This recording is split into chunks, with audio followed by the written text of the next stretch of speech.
let me tell you something that you need to know.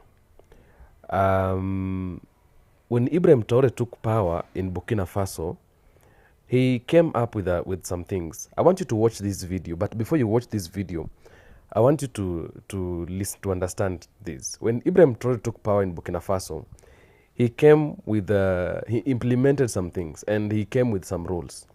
The rules that would make Burkina Faso prosper, okay? That will make Burkina Faso maybe stand again. Now, he made many rules, and he brought up many restrictions. He restricted a lot of things from going out, and a lot of maybe access from foreign countries. But one of the most annoying thing, or rather one of the most difficult and hard thing that really made the foreign countries feel touched, it is when Ibrahim Traore decided to get hold of the minerals of Burkina Faso, especially gold. There is one move that people didn't wanted, okay? And even the foreign countries did not want. The action that Ibrahim Traore took to build a gold reserve bank in Burkina Faso. That action of building a gold reserve bank in Burkina Faso that Ibrahim Traore took, that decision that Ibrahim Traore took, that was one of the decisions that really frustrated the West and frustrated the imperialists, okay? They never wanted something like that to happen because they wanted to keep on taking gold from Burkina Faso.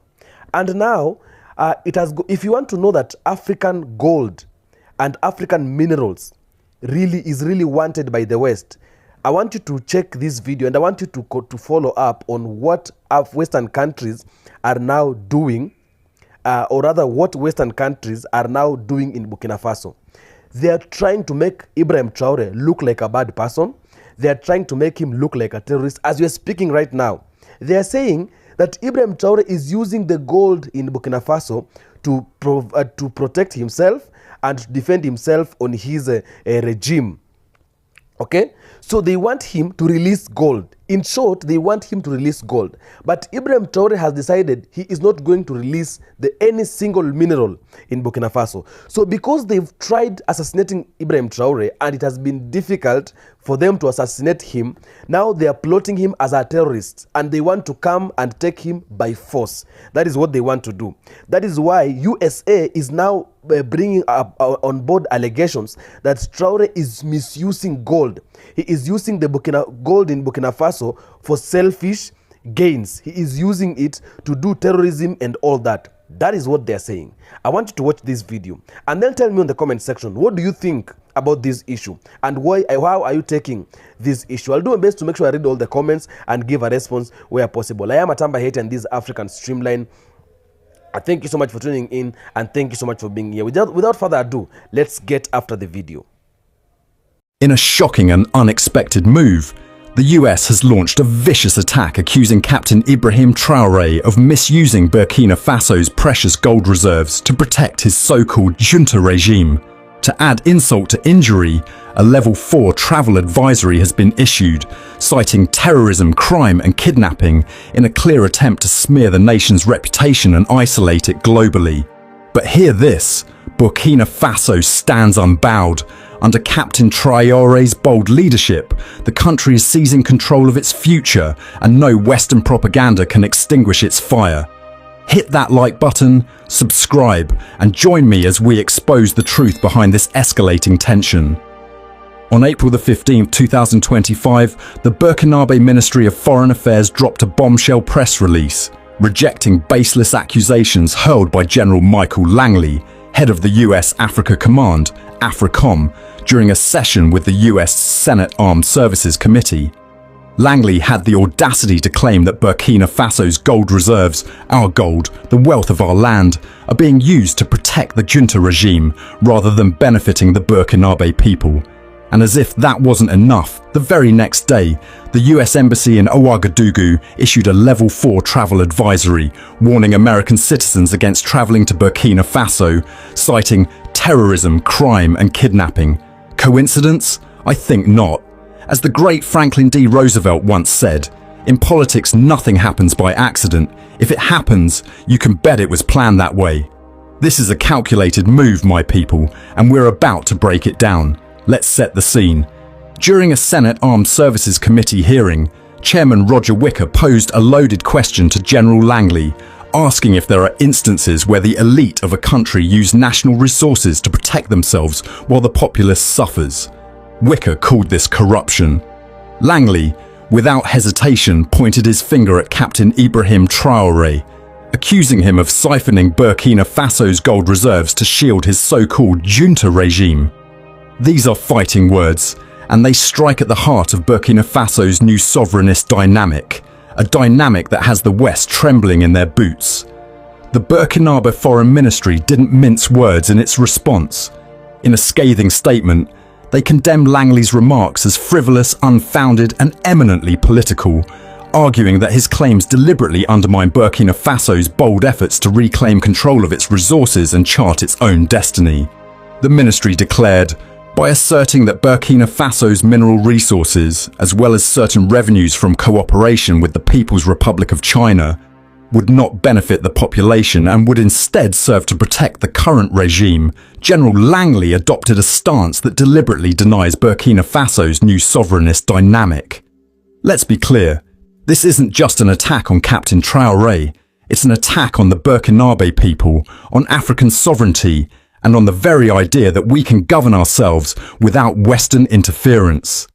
The ministry went on to say, the ministry wishes to express its strong protest against these erroneous assertions, which serve no other purpose than to harm the image of the Burkinabe government, particularly with regard to the efforts made in the fight against corruption and to defend the interests of the Burkinabe people, two major priorities of the President of Faso, His Excellency Captain Ibrahim Traore.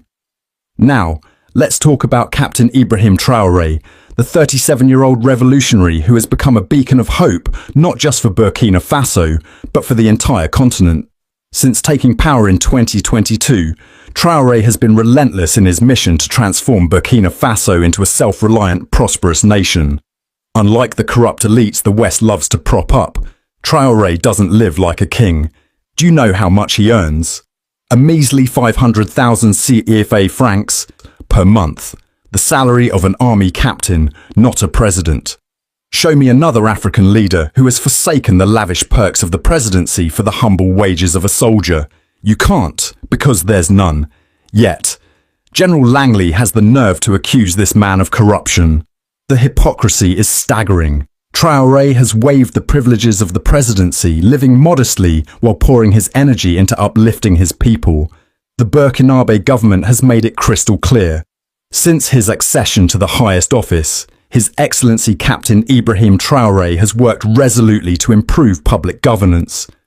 All revenues from mining are now returned to state coffers and are subject to rigorous and transparent management within the framework of the national budget. This is a leader who walks the talk, and the West can't stand it. Let's get to the heart of the matter.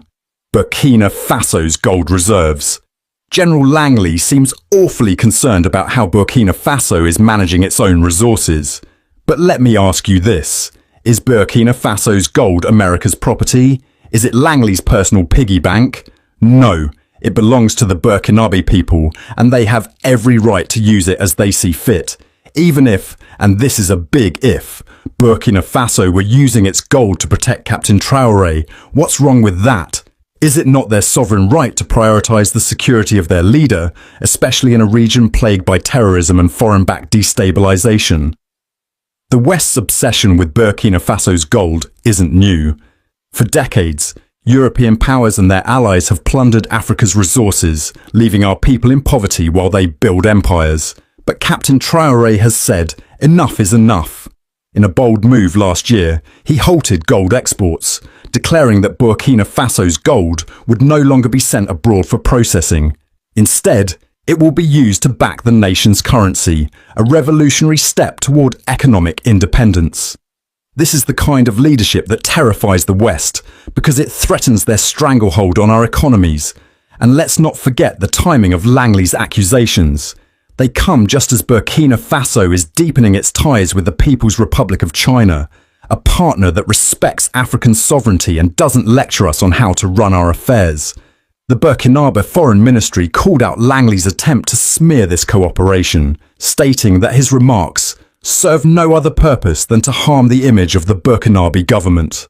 The West can't stand the fact that Africa is forging new alliances and breaking free from their neo-colonial chains. Now let's talk about that Level 4 travel advisory. The US Embassy claims it's about terrorism, crime and kidnapping, but the timing is too convenient. Issued just one day after Burkina Faso's foreign ministry called out Langley's lies, this advisory smells like a retaliatory move. It's a classic imperialist tactic.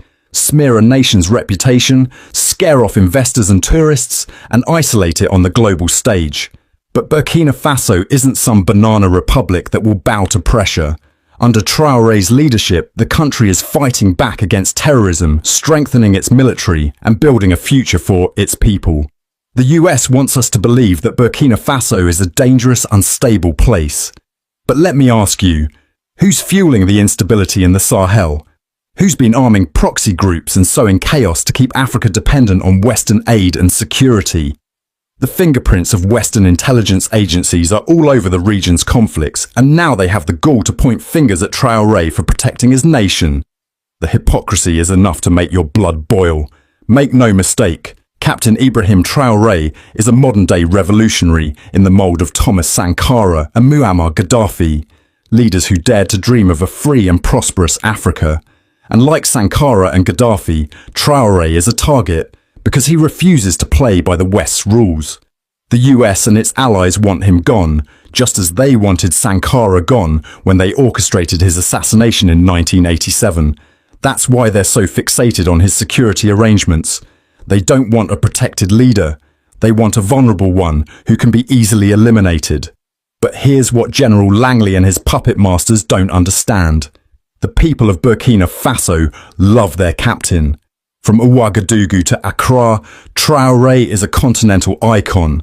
When he visited Ghana recently, the streets erupted in cheers with crowds chanting his name while other leaders were met with silence. This is a man who inspires hope, not just in Burkina Faso but across Africa. His commitment to his people is unshakable, and no amount of Western propaganda can change that. Let's talk about what Captain Traore is actually doing, because the Western media won't tell you this.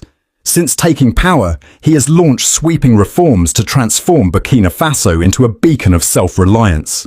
In agriculture, he's invested in irrigation systems and local seed production, reducing dependence on imported food. In infrastructure, new roads and bridges are connecting rural communities to markets. In education, schools are being built, and scholarships are ensuring that every child has a chance to learn. In health, clinics are popping up in underserved areas, and maternal care is improving. And let's not forget the mining sector. Traore has nationalized 2 major gold mines, ensuring that Burkina Faso's wealth stays in Burkina Faso. He's cracked down on corruption, with mining revenues now flowing directly into the national budget for transparent management. These aren't just promises. They're tangible results that the Burkinabe people can see and feel. While the West accuses him of corruption, Traore is building a nation where the people come first.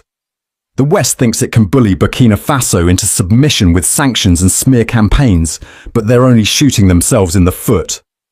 When they impose sanctions, they cut themselves off from Burkina Faso's gold, uranium and other resources. They lose access to a market of 22 million people. They alienate a young, dynamic leader who could have been a partner if they had treated him with respect. As Traore himself has said, when they think they are punishing us, they are punishing themselves. Burkina Faso is not alone in this fight. Across the Sahel, nations like Mali and Niger are joining the sovereignist wave, rejecting Western domination and embracing partnerships with China, Russia, and other global South nations. This is the new Africa, a continent that refuses to be a pawn in the West's geopolitical games. And Captain Traore is leading the charge, a digital age revolutionary who's carrying the torch of Sankara and Gaddafi into the 21st century. My people, the escalating tensions between Burkina Faso and the USA are not just about one nation or one leader. They're about the soul of Africa. Will we allow the West to dictate our future, to plunder our resources, to assassinate our heroes? Or will we stand up united and say, no more? Captain Ibrahim Traore is fighting for all of us, and it's our duty to have his back. So here's what I'm asking you to do. Share this report far and wide. Let the world know the truth about Burkina Faso's struggle. Support Captain Traore's vision by amplifying his achievements and calling out Western lies. And if you're in the diaspora, organise, mobilise and pressure your governments to respect African sovereignty. Together, we can build an Africa that's free, prosperous and proud. The spirit of Sankara lives on in Captain Traore, and no imperialist plot can extinguish it. As I conclude, let me say this. Brothers and sisters of the motherland, the West, led by the United States and its allies, has weaponized sanctions to keep African leaders in chains, forcing them to bow to foreign interests. These are not tools of justice, but traps to ensure our continent remains divided and dependent. Yet, a new dawn is rising, led by visionaries like Captain Ibrahim Traore of Burkina Faso, who dreams of an independent, united Africa. Today, we expose the sinister use of sanctions, call for African leaders to forge a united front, and imagine the unstoppable power of a continent under one leader. A force so mighty that no sanction could touch it. This is the Africa we must build. Sanctions are not about democracy or human rights. They are about control. The West uses them to punish African nations that dare to prioritize their people over foreign agendas. Zimbabwe is a prime example. In 2001, the US passed the Zimbabwe Democracy and Economic Recovery Act, ZEDERA, after President Robert Mugabe's land reforms reclaimed white-owned farms for black Zimbabweans. The EU followed with sanctions on Mugabe's allies and institutions. The stated goal was democracy, but the real aim was to cripple a nation that defied Western economic interests. ZEDERA blocked Zimbabwe from accessing IMF and World Bank loans, strangling its economy. The result? Hyperinflation, unemployment and suffering, all blamed on Mugabe's mismanagement, while sanctions' role was downplayed. Sudan faced similar punishment. For decades, US sanctions citing terrorism devastated Sudan's economy, restricted trade, and fueled instability. Even after Sudan normalized ties with Israel in 2020, relief was slow, proving sanctions are less about reform and more about submission. Eritrea, sanctioned by the US and UN since 2009 for allegedly supporting al-Shabaab, a charge it denies, suffers for its fierce independence in the Horn of Africa. In the Sahel, Mali, Burkina Faso and Niger face sanctions from ECOWAS, a body often aligned with Western interests, after expelling French troops and seeking Russian partnerships. When Mali's Assimi Goïta and Burkina Faso's Ibrahim Traore rejected neo-colonial ties, ECOWAS imposed border closures and trade bans, hurting ordinary citizens most. These sanctions send a clear message. Step out of line and your people will pay. The West's hypocrisy is infuriating. France clings to its former colonies through the CFA franc, tying 14 nations to its treasury, yet faces no sanctions for this economic stranglehold. Leaders like Rwanda's Paul Kagame or Uganda's Yoweri Museveni, despite questionable democratic records, escape punishment because they serve Western interests, hosting US bases or securing mining deals. Meanwhile, nations like Zimbabwe or Mali are targeted for daring to say no. The US ignores Saudi Arabia's abuses or Israel's occupation, but swiftly sanctions African nations for lesser issues. This double standard reveals sanctions as tools to maintain a global order where Africa stays subservient. African leaders, hear this. Sanctions thrive on our division. When ECOWAS sanctions Mali at Western behest, it betrays Pan-African unity. When Zimbabwe or Eritrea suffers alone, we all lose. The West divides to conquer, but unity is our strength.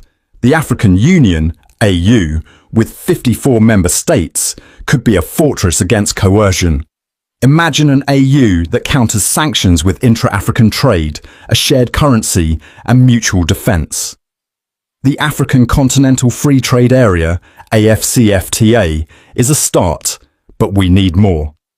Nigeria's oil, Congo's cobalt, Ghana's gold, and Ethiopia's hydropower must be pulled to create an economic bloc no sanction can break. If Mali is targeted, let Kenya and Angola step in.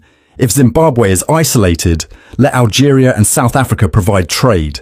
History proves unity's power. During apartheid, African nations like Zambia and Tanzania sanctioned South Africa, supporting liberation despite their own struggles. The Organization of African Unity coordinated this solidarity, showing what we can achieve together. Today, leaders like Traore, Goita, and Niger's Abdourahmane Chiani have formed the Alliance of Sahel States, rejecting Western interference. This model must grow to encompass all of Africa, an alliance that declares sanction one, sanction all. Now, let us dream boldly, a United States of Africa as envisioned by Kwame Nkrumah and Muammar Gaddafi, led by a single elected leader commanding 1.4 billion Africans. Could the West sanction such a leader? Never. A united Africa would be a global powerhouse, controlling 30% of the world's minerals, 60% of cobalt, 90% of platinum, vast lithium and gold reserves, and 12% of global oil. A single leader could renegotiate mining contracts, nationalize industries, and redirect wealth to our people. The West would hesitate to sanction, knowing an embargo on our resources would cripple their economies.